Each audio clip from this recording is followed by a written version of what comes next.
வேட்புமனு தாக்கலுக்கு பிறகு நயினார் நாகேந்திரன் செய்தியாளர்களிடம் பேசிய அந்த காட்சிகளை பார்த்தோம். மிகச் சரியாக 4 மணி வரையும் நேரம் இருப்பதால் அதுவரை பொறுத்திருந்து பார்க்கலாம் என கூறியிருக்கிறார் நயினார் நாகேந்திரன். கூடுதல் விவரங்களோடு இணைகிறார் சிறப்பு செய்தியாளர் சுபாஷ். தற்போதைய நிலவரப்படி நயினார் நாகேந்திரன் மட்டுமே வேட்புமனுவை தாக்கல் செய்திருக்கிறார். எனவே கட்சியின் அறிவுரைப்படி தான் அந்த வேட்புமனுவை தாக்கல் செய்திருப்பதாகவும் கூறியிருக்கிறார். அவர் போட்டியின்றி தலைவராக தேர்வாவதற்கான வாய்ப்புகள் உறுதி செய்யப்பட்டிருக்கா? பல நீங்க பாத்தீங்கன்னா அவர் நயினார் நாகேந்திரன் ரொம்ப டெக்னிக்கலா நம்ம கிட்ட சொல்றாரு, வேற யாராவது வந்து வேட்புமனு தாக்கல் செய்கிறார்களா பாருங்கன்னு. ஆனால் அவரே சொல்கிறார், அமித்ஷாவின் உத்தரவை படிதான் நான் வந்து வேட்புமனு தாக்கல் செய்தேன் என்று. அமித்ஷாவின் உத்தரவை வேற யாரும் மீற முடியுமா என்பதும் ஒரு பெரிய கேள்விதான் பாஜகவை பொறுத்தவரை. அதனால் நம்மளுக்கு கிளியர் பிக்சரா தெரியறது நயினார் நாகேந்திரன் ஒருவர் மட்டும்தான் இப்பொழுதுக்கு வேட்புமனு தாக்கல் செஞ்சிருக்காரு. அவருக்கு 10 தலைவர்கள் வழிமொழிஞ்சிருக்காங்க. அவங்க மாநில செயற்குழு உறுப்பினரா இருக்கணும்ன்ற விதியின் அடிப்படையில அவங்க 10 பேரும் முன்மொழிஞ்சிருக்கிறாங்க. அந்த 10 பேருடைய பட்டியலும் நம்ம ரொம்ப முக்கியமா கவனிக்க வேண்டியது இருக்கு. மாநில தலைவராக தற்போது இருக்கக்கூடிய அண்ணாமலை, மத்திய இணையமைச்சராக இருக்கக்கூடிய முன்னாள் மாநில தலைவராக இருந்த எல் முருகன், முன்னாள் மாநில தலைவராக இருந்த தமிழிசை சவுந்தரராஜன், அதே போல கட்சியினுடைய மிக முக்கிய பொறுப்பில் இருக்கக்கூடிய வானதி சீனிவாசன், சட்டமன்ற உறுப்பினர், தேசிய மகளிர் அணி தலைவர், அவங்க முன்மொழிஞ்சிருக்காங்க. கனக சபாபதி, பொன் பால கணபதி, VP துரைசாமி, பேராசிரியர் ராமசீனிவாசன், இவங்க எல்லாருமே ரொம்ப முக்கியமானவங்க. எல்லாரும் கோர் கமிட்டியில இருக்கிறவங்க. கோர் கமிட்டி தான் ஒரு கட்சியோடைய முக்கிய முடிவை எடுக்கக்கூடிய, பாரதிய ஜனதா கட்சியோடைய முக்கிய முடிவுல இருக்கக்கூடிய தலைவர்கள் அடங்கிய ஒரு குழு. அந்த குழுவில் இருக்க 10 பேரும் இப்பொழுது நயினார் நாகேந்திரனுக்கு முன்மொழிந்திருக்கிறார். நயினார் நாகேந்திரனும் அந்த குழுவில் ஒருவர், ஏனென்றால் அவர் சட்டமன்ற குழு தலைவர் என்பதால் இந்த கோர் கமிட்டியோடைய பரிந்துரையின் அடிப்படையில, அவங்க முன்மொழிந்த அடிப்படையில நயினார் நாகேந்திரன் தான் என்பதை ஊர்ஜிதப்படுத்தி சொல்லலாம். அடுத்த கேள்வி ஒண்ணு வரும், அவருக்கு 10 வருடங்கள் கம்ப்ளீஷன் ஆகல, இல்ல 3 பருவமான 9 வருஷம் கம்ப்ளீஷன் ஆகல அப்படின்றது. இந்த எல்லாத்துக்கும் தளர்வு வாங்க முடியும். அதுக்கான முன் உதாரணங்களும் முன்பே இருக்கு. உதாரணத்துக்கு நான் சொல்ல போனோம்னா, அண்ணாமலை அவர்கள் கட்சிக்கு வந்த ஒரு 7-8 மாதங்களிலேயே மாநில தலைவரானார். அப்பொழுதும் இதே போல ஒரு தளர்வு கொடுக்கப்பட்டது.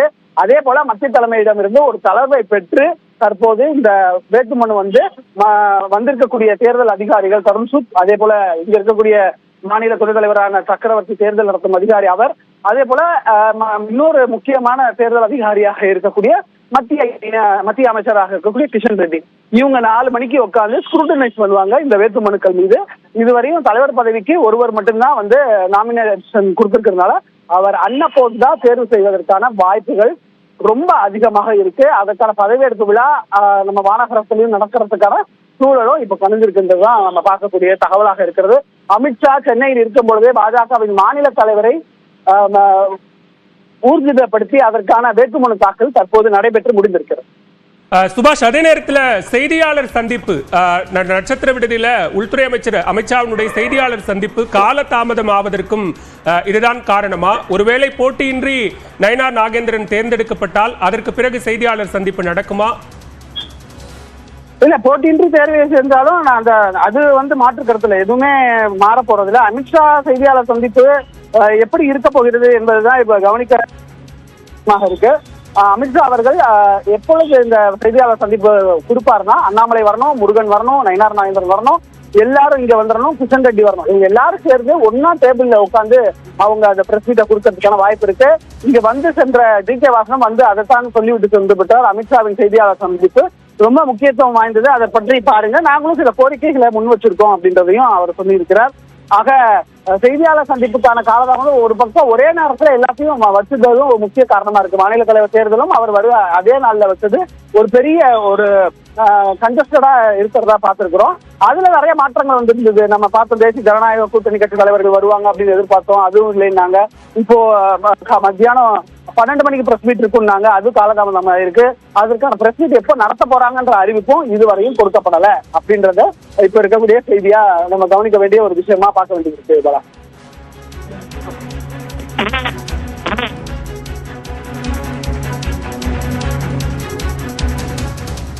நட்சத்திர விடுதியில் குறிப்பாக செய்தியாளர் சந்திப்புக்கு ஏற்பாடு செய்யப்பட்டிருந்தக்கூடிய அந்த திரையில நயினா நாகேந்திரனுடைய படம் இடம்பெற்றது. தற்போது அது பாஜக கொடியாக மாற்றப்பட்டிருக்கிறது. முழுவதற்குமாக இந்த நட்சத்திர விடுதியில் தாமதமாகக்கூடிய இந்த நிகழ்விற்கும் இந்த பாஜகவினுடைய வேட்புமனு தாக்கலுக்கும் தொடர்பு இருக்கிறதா சுபாஷ்? உங்க கேள்வி மறுபடியும் கேளுங்க. குறிப்பா நட்சத்திர விடுதியில அமித்ஷாவினுடைய செய்தியாளர் சந்திப்புக்காக ஏற்பாடு செய்யப்பட்டிருந்த இடத்துல நயினா நாகேந்திரனுடைய படம் இடம்பெற்றிருந்த பார்க்க முடிஞ்சது. இப்போ பாஜக கொடியாக அது மாற்றப்பட்டிருக்கிறதாகவும் தகவல் கிடைச்சிருக்குது. அதுக்கு என்ன காரணமா இருக்கும்? மறுபுறத்தில் அமித்ஷா தமிழகத்தில் இருக்கக்கூடிய ஒரு சூழலிலேயே நயினா நாகேந்திரனோ அல்லது தேர்ந்தெடுக்கப்படக்கூடிய நபரை பாஜகவினுடைய மாநில தலைவராக அறிவிப்பதற்கான வாய்ப்புகள் அதிகம் இருக்கும் அப்படின்னு பார்க்கப்படுது. உங்களுடைய கருத்துக்கள்? மிக முக்கியமான ஒரு அறிவிப்பாக இந்த அறிவிப்பை பார்க்க வேண்டியது இருக்கிறது. இந்த எப்பொழுது இந்த அறிவிப்பு வரும்னா அதிகாரப்பூர்வ அறிவிப்பு இந்த ஸ்க்ரூட்டனைஸ் முடிஞ்சு அங்கேயே கமலாலயத்திலேயே தேர்தல் நடத்தும் அதிகாரியான கிஷன் ரெட்டியோ தருண் சுக்கோ சக்கரவர்த்தியோ செய்தியாளர்களை சந்தித்து அதுக்கான விளக்கம் கொடுப்பாங்க. எத்தனை பேர் நாமினேஷன் பண்ணிருக்காங்க, எத்தனை பேரோட மனு அக்செப்ட் பண்ணிருக்கோம், எத்தனை பேரோட ரிஜெக்ட் பண்ணிருக்கோன்றத சொல்லுவாங்க. இது மாநில தலைவருக்கும் பொருந்தும், அதே போல தேசிய பொதுக்குழு செயற்குழு உறுப்பினர்களுக்கும் இது பொருந்தும். அதற்கான பணிகள் தான் தற்போது நடைபெற்று வருகிறது. இந்த பணிகள் எல்லாம் முடிஞ்ச பிறகு 4 மணி வாக்கில் இந்த ஸ்க்ரூட்டனைஸ் நடக்கும். அந்த மனுக்கள் மீதான பரிசீலனை நடக்கும். அந்த பரிசீலனைக்கு பிறகுதான் வேறு யாரும் மனு தாக்கல் செய்யவில்லை என்றால் நமக்கு clear picture it's Naina Nagendran அப்படின்றத மறுபடியும் நம்ம பார்க்க வேண்டியதா இருக்கு. மாநில தலைவர் ரேஸ்ல தான் இல்லை என்பதை ஆணித்தரமாக சொல்லி வந்த அண்ணாமலையே முன்மொழிவு இருக்கிறார் என்பதையும் நாம பார்க்க வேண்டியது இருக்கிறது. மத்திய தலைமை சொல்லியதன் அடிப்படையில் தன்னுடைய வேட்புமனுவை தாக்கல் செய்திருக்கிறேன் என்று நயினா நாகேந்திரனும் சொல்லி இருப்பதும் அதற்கு ஒரு முக்கிய காரணமாக அமைகிறது. நந்தா, மறுபுறத்தில் நட்சத்திர விடுதியில் நடக்கக்கூடிய நிகழ்வுகள் என்னவாக இருக்கு? ஒட்டுமொத்தமாக உள்துறை அமைச்சருடைய பயண திட்டம் மாற்றி அமைக்கப்பட்டிருக்கிறது. ஆலோசனைகள் தொடங்கி மாலை சந்திப்பு நடைபெறக்கூடும் அப்படின்னு சொல்லப்பட்ட குருமூர்த்தியினுடைய சந்திப்பு நடந்திருக்கு. கூட்டணி கட்சி தலைவர்கள்லாம் சந்திப்பாங்க அப்படின்னு சொன்னாங்க. இதுவரை ஜி.கே. வாசன் மட்டுமே சந்தித்து பேசியிருக்கிறார். அதே போல பாஜகவில் இருக்கக்கூடிய முக்கிய தலைவர்கள் சந்தித்திருக்கிறார்கள். அடுத்தடுத்து யார் யார் சந்திப்பதற்கான வாய்ப்புகள் இருக்கு? என்ன நிகழப்போகுது அடுத்து? இல்ல, அடுத்தபடியாக நடந்தால் ஒரு செய்தியாளர் சந்திப்பு தான் நடக்க வேண்டும். அந்த சந்திப்பு எப்பொழுது வேண்டுமானாலும் இருக்கலாம். அதற்காகத்தான் காத்து கொண்டிருக்கிறோம். அந்த சந்திப்புக்கு பிறகு என்ன முடிவை எடுக்க போகிறார்கள் என்று பார்க்க வேண்டும். ஏன்னா செய்தியாளர் சந்திப்பில் அமித்ஷா எதை சுட்டிக்காட்டி பேச இருக்கிறார் என்பதுதான் மிக முக்கிய பேசுபொருளாக இருக்க போகிறது. அந்த பேசுபொருளில் அவர் தமிழக அரசை தாக்கி பேசுவார் என்ற ஒரு தகவல் இருக்கிறது. அது எதை மையப்படுத்தி அது இருக்க போகிறது என்பதை பார்க்க வேண்டியது இருக்கிறது. நயினா நாகேந்திரன் ஒரு தலைவராக பொறுப்பேற்ற பிறகு நாமினேஷன் பிறகு அதற்கான ஸ்க்ரூட்டனைஸ் எல்லாம் முடிஞ்ச பிறகுதான் நமக்கு இதுல ஒரு கிளியர் பிக்சர் கிடைக்கும். அடுத்ததாக நமக்கு இருக்கக்கூடிய ஒரு விஷயம், உறுதியாக இருக்கக்கூடிய விஷயம் அமித்ஷாவினுடைய செய்தியாளர் சந்திப்பு. அதற்கான நேரம் மட்டும் இன்னும் முடிவாகாம அப்படியே காலம் தாழ்த்தியே வந்துகிட்டு இருக்கு. ஏன்னா ஒரு பக்கம் மாநில தலைவர் தேர்தல் நடைபெற்று வருவதால இதுல காலதாமதம் தற்போது ஏற்பட்டிருக்கு. அமித்ஷாவினுடைய தமிழக வருகை அப்படின்ற ஒரு தகவல் வெளியானதுமே அடுத்த கட்டமாக பரவிய தகவல் அதிமுக பாஜக கூட்டணி கிட்டத்தட்ட இறுதி செய்யப்படும், அதற்கான அதிகாரப்பூர்வ அறிவிப்பை அமித்ஷா வெளியிடுவார் அப்படின்ற தகவல்களும் தொடர்ச்சியாக பேசப்பட்டு வந்தது. ஆனால் இப்போது வரைக்கும் அதிமுக இருந்து அது தொடர்பாக எந்த ஒரு முன்னெடுப்பும் எடுக்கவில்லை அப்படின்றதான் தற்போதைய நிகழ்வுகள் நமக்கு காமிக்குது. அப்படி இருக்கிறப்ப இந்த கூட்டணி பேச்சுவார்த்தையில ஏதோ இழுபறி நீடிக்குது அப்படின்னு புரிஞ்சுக்கலாமா?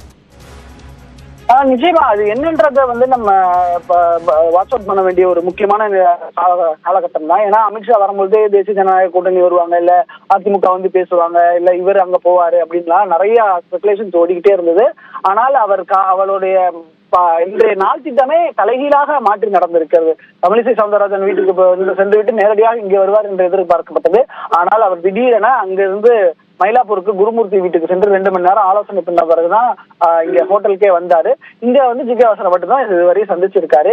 ஏன் மற்றவர்களை சந்திக்கவில்லை என்பதும் பார்க்க வேண்டியது இருக்கிறது. கூட்டணி முழுமை வடிவம் இன்னும் எதிர்பார்க்கிறதா பாஜக? முழுமையாக ஒரு அதிமுக வர வேண்டும்ன்றத எதிர்பார்க்கிறார். அதிமுக எதுவும் நிபந்தனை வச்சிருக்கான்ற போன்ற பல்வேறு விஷயங்கள் நம்ம கவனிக்க வேண்டியது இருக்குங்களா? அடுத்தடுத்து மற்ற கட்சிகள் கூட்டணி இருக்கக்கூடிய கட்சிகளுடைய தலைவர்கள் சந்திப்பும் தற்போது வரை நடக்கல.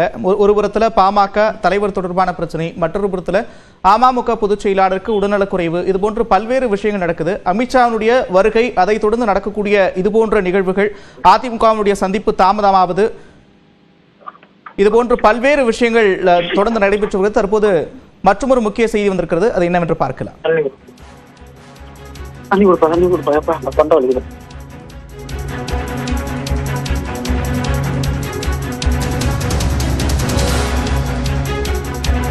அமைச்சர் KN நேருவின் சகோதரர் ரவிச்சந்திரன் சென்னை அப்போலோ மருத்துவமனையில் அனுமதிக்கப்பட்டிருக்கிறார். அண்மை செய்தியாக பார்த்து வருகிறோம். கடந்த வாரத்தில் அமைச்சர் KN நேருவுக்கு சொந்தமான இடங்கள், அவருடைய சகோதரர்களுக்கு சொந்தமான இடங்களில் அமலாக்கத்துறை சோதனை நடத்தியிருந்தனர். அதே நேரத்தில் அமலாக்கத்துறை அலுவலகத்தில் ரவிச்சந்திரன் ஆஜராகி வாக்குமூலம் அளித்திருந்தார். இந்நிலையில் அவர் அப்போலோ மருத்துவமனையில் அனுமதிக்கப்பட்டிருக்கிறார். மற்றொரு அண்மை செய்தியாக பார்த்து வருகிறோம். அமைச்சர் KN நேருவின் சகோதரர் ரவிச்சந்திரன் சென்னை அப்போலோ மருத்துவமனையில் அனுமதிக்கப்பட்டுள்ளார். அமலாக்கத்துறை சோதனை நடைபெற்ற நிலையில் தற்போது அவர் மருத்துவமனையில் அனுமதிக்கப்பட்டிருக்கிறார். கூடுதல் விவரங்களோடு செய்தியாளர் கோகுல் இணைகிறார். கோகுல், விவரங்கள். அமைச்சர் நேருடைய சகோதரர் அப்போலோ மருத்துவமனையில் உடல்நலக்குறைவால் சிகிச்சைக்காக அனுமதிக்கப்பட்டிருக்கார். கடந்த சில நாட்களாக அவருக்கு சொந்தமான இடங்கள்